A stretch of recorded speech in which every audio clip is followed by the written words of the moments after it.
Welcome back everyone in my Let's Play of Deadly Towers on the Nintendo Entertainment System. As you can see, I grinded enough gold to get, looter, to get 4 red potions and 4 orange scrolls. Orange scrolls will whoop you out of a tower and put you back at the flame. Red potions will restore 50 health to you. And I maxed out my looter at 250, and I'm going to go buy the hyper shoes. We can find the hyper shoes eventually later on for free. But the tower, the order that we're going to be doing the towers, we won't get to that tower for a long time, so we'll get a lot more benefit just buying them now.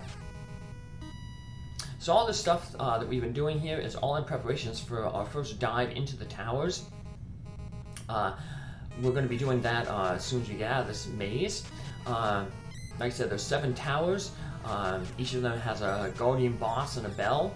We won't be defeating the Guardian bosses, because remember, after you defeat 3 of the Guardian bosses, enemies get a little bit tougher, and then after 5, they get tougher again. So we want to keep the enemies weak while we're delving into the towers to loot them of some of the treasures, such as the heart containers, some magical items, and the better armor. So we're going after the towers that have the armor pieces first, because like I said, armor and defense is more important right now for our survivability than our attack. We're specifically choosing the towers that we're going to because the armor pieces are in parallel zones, and the parallel zones, the enemies are tougher, they're like a step higher. So like the enemies that you see kind of here, in the parallel zone, they'll be like the enemies that will be like after you defeat like 3 bosses and then 5. So we're going to be able to go to parallel zones where even with the tougher enemies, there will be some tricks that we'll be able to use to handle the tougher enemies while we're still weak here.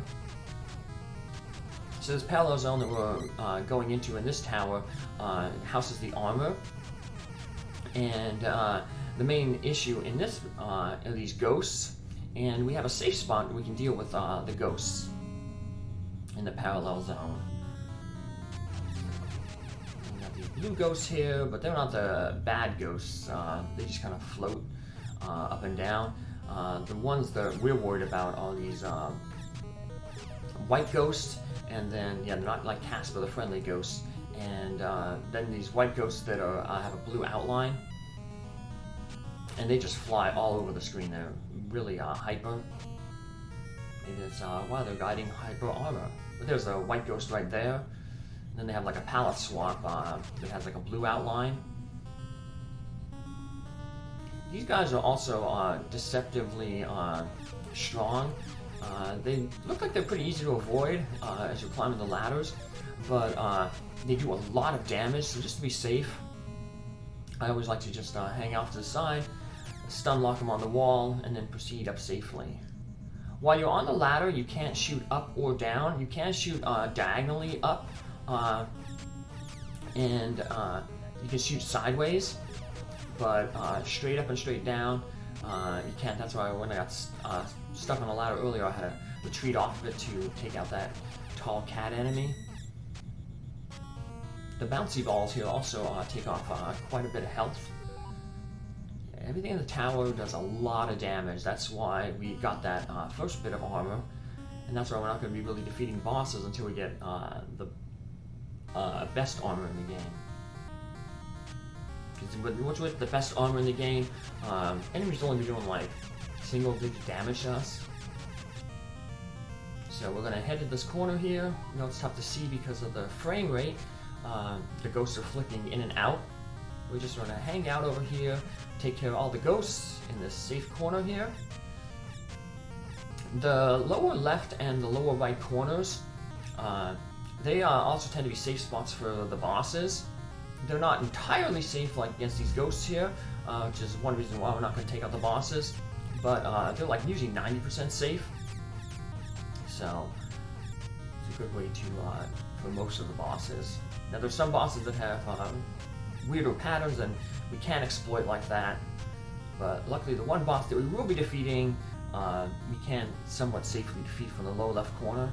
And then the way we're going to defeat that boss is because we're going to be able to get everything in that tower, so there's no point to backtracking.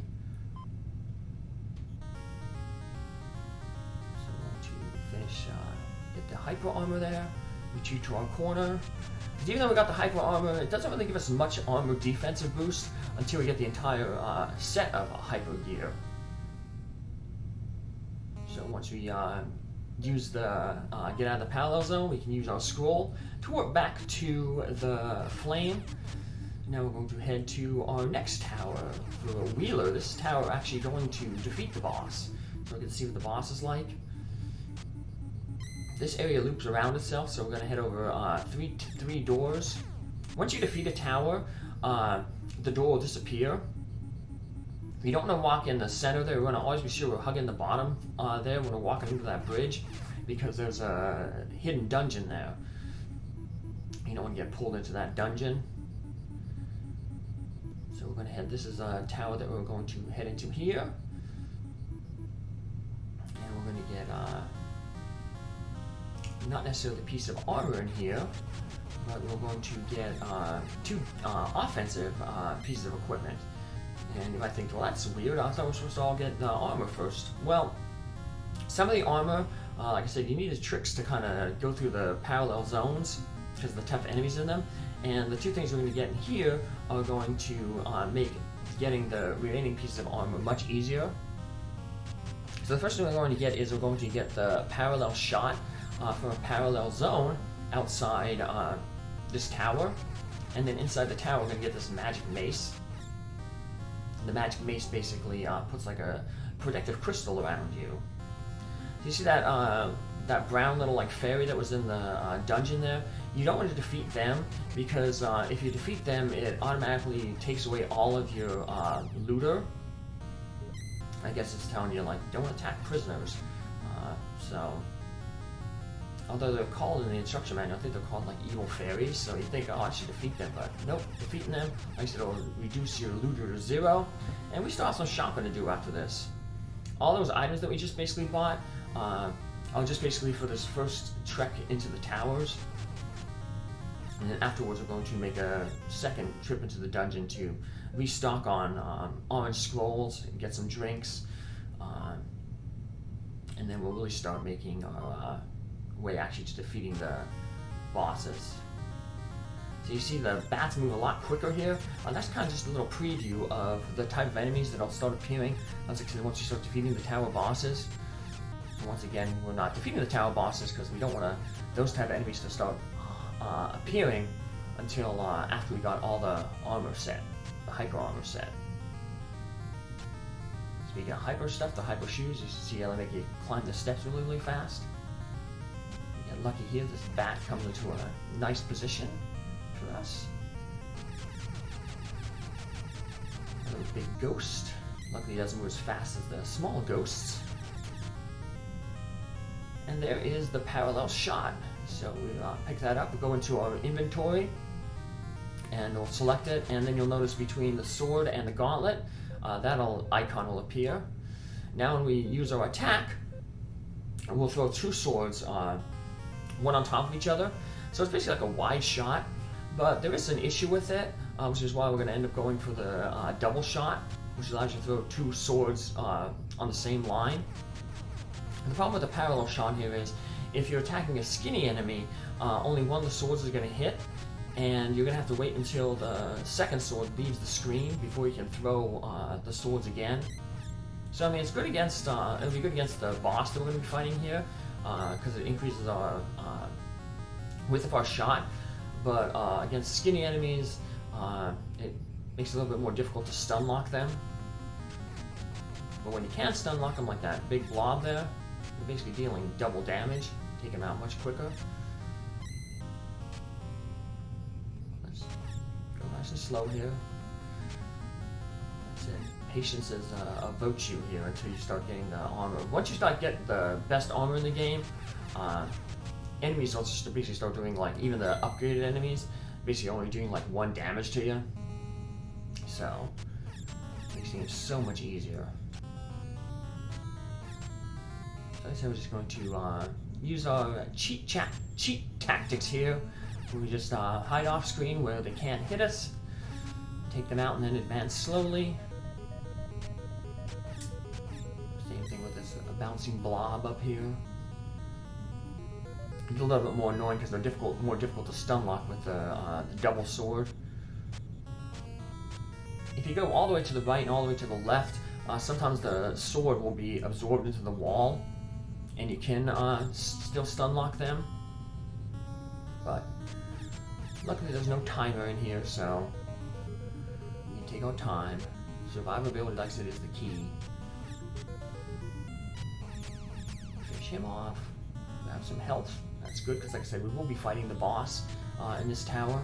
And we can fight this boss because usually the towers have like 2 pieces of equipment in them, like an item and then like an armor or a weapon upgrade. This one we're getting the item and the item and the parallel shot, so there's no reason to come back to this tower. So it's okay that we actually end up defeating this boss, because like I said, it doesn't matter, it's only until after you defeat 3 and 5 bosses. So defeating 1 and 2 ain't gonna affect anything. Just so happens that this boss is kind of one of the easier ones, because we can exploit a safe zone to attack it. And it's not 100% safe, but it's safe enough that with the parallel shot, we'll be able to finish it off and get our first bell. One of the advantages of getting bells is when you get a bell, you can burn it at the flame, and when you burn it at the flame, it restores your hit points to max. So it's basically getting like a full health upgrade for our next tower dive. Finish off these bouncing blobs. This one doesn't have a parallel zone, it has a secret room. We walk into this corner here, and it's the magic mace. Like I said, that's like the Kid Icarus wand. It'll put a barrier of magic around us that'll damage enemies and can stun lock the enemies, and that's basically going to be necessary to get the shield. Because the shield's going to be filled with a bunch of enemies that'll swarm us, and they'll stun lock us unless we're damaging them, and we can't throw our swords fast enough to basically stun lock them. So the magic mace is what's going to keep us alive in the room to get the shield. I said these carefully planned out the route to make you most survivable. At the top of each tower we have this door, and that takes us into the boss's room. Bosses are very, very large, but most of the time they're slow. So he has a wide hitbox and he's slow, so he's hard to avoid your shots, so it doesn't matter that we're throwing really slow. Once again, we're going to hang out in the lower left corner. That is kind of your safe zone.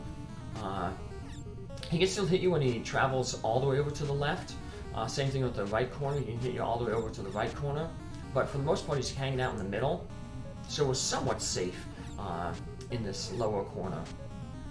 The good thing is you can hit either his body, or actually if you hit the ball that's circling him, that actually does damage as well.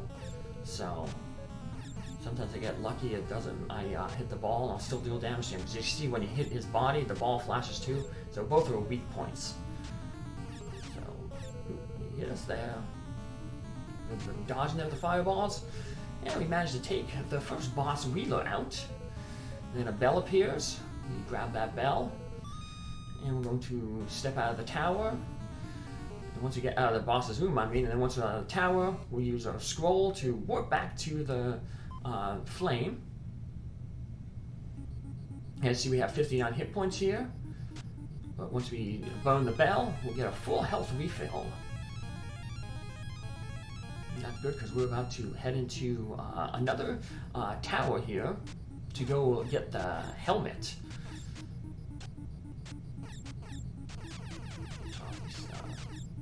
Bouncy balls. Once again, remember, just as a reminder, when you're going over this way by the bridge, you want to make sure you're hugging the bottom here, because somewhere underneath that bridge, in the middle, is the that entrance to the dungeon. Now you see we defeated a Wheeler, so once we defeat the boss and get the bell, the entrance to that tower will disappear. But it's not like the palaces in Zelda 2, where if you miss the item in the dungeon will still be there. It doesn't turn to stone until after you do the crystal and get the item. In this one, if you miss an item in the tower, outside the tower, and get the bell, it doesn't matter. The door's still going to be sealed off. So yeah, if you don't know where to look for the armor and the special weapons and stuff like that, you could lock yourself out of them. Then you'd be stuck with just the second tier equipment, and that becomes available after we defeat 3 bosses. But a little better than what we got now, but nowhere near as good as the equipment that we're getting for free here. So luckily these dragons, they do shoot fireballs, but it's kind of lazy. They're not shooting too frequently. The cat monsters in the previous tower shot a lot faster and more often. There's no like Cyclops imps. Try to take them off while they're on screen, stun lock them. They only move straight up and down, so they're kind of easy to avoid. But you never know when they go off screen, you never know when they're going to drop back down. So it's best to try to take them out as while they're on the screen. And too bad they're skinny enemies and you can't really hit them with both our swords at the same time. Well, this dragon up here, he's shooting a lot of fireballs. Luckily we can cheese him and take him out before we get up onto his level. Cheap tactics. I wonder if programmers intended some like cheap tactics, because on some of the like beat 'em up games, I'm watching some people play them on like Twitch. There's like certain pixels where you can stand and like you're invincible against bosses, and I wonder if like the programmers intentionally did that to make reward players for searching around, or if it was just something that, you know, a minor glitch that they didn't realize and smart players just found out on their own. So you figure with really a lot of these games are especially other arcade games, you know, this is supposed to be quarter munch, was supposed to be tough. So you figure it would probably be not something they intentionally put in there. Because otherwise you could beat some bosses easy and beat some enemies easy, and that defeats the purpose of having to stick a quarter in to get another try. Although now games, arcades that are still around, like Galloping Ghosts and stuff, they have it on like free play. You basically pay a membership to enter the into the arcade, and that gives, and the games are set to unlimited play. So they're making their money off the memberships and not the quarters that the games are getting. So once again, we deal with these ghosts by hiding in the corner, fishing them off that way. This one's pretty neat because once we actually get the helmet, we're not actually going to use our and leave the parallel zone. We're not going to exit right away because we missed the heart container. Because the heart container is so we're actually going to head to the parallels out of the parallel zone and then head down a little bit before we use our orange scroll to disappear. We'll go back to the flame. Grabbing on the ladders. So there was our second piece of armor there, the hyper helmet. Stuck there, that ghost. Hiding our corner here. I thought I might be able to take him out there earlier. Looks like he went off screen, so alright, we're safe. Grab the hyper helmet, equip it. You can see now goes from blue to shiny gold. The second tier stuff is silver. So it's going to lure these ghosts away, hide into a safe spot, take them out. Exit to the parallel zone is right outside the boss's door. Like I said, we're not going to fight this boss. We're going to just retreat down the tower a little bit, get that hub container, then warp out. And that'll effectively conclude our first delve into the towers. As you see, we've used pretty much all our red potions, most of our scrolls. So we're going to head back into the dungeon to refresh our potion and scroll supply. Mainly we're getting the scrolls. We're going to have to get 6 of them because there's 6 towers left to defeat. So 6 scrolls to warp us out of those towers. Just finish off this ghost here. So yeah, we're going to do another set of, I'll do another set of looter grinding off screen. Once I get out of here. And there's the exit of the parallel zone right up here, right by the boss's door. But like I said, we're not going to defeat the boss. We are going to, because this is a boss actually doesn't have a safe spot. This is the centipede boss, and he just he kind of bounces around the entire room. So I don't think we'd be able to take him out. He's not as safe as the Weelu boss that we did defeat. But we don't want to warp out right away because, like I said, there was a heart container down here, and that'll help us out. It's not too far down. We could get the heart container when we're going to defeat the boss, but might as well get the heart container now. Because we'll just make, like I said, the armor room is pretty difficult. Not the armor room, the shield room is pretty difficult, so. So here's where we'll end it, and I'll do that with grinding off screen. I'll see you in the next episode. Bye.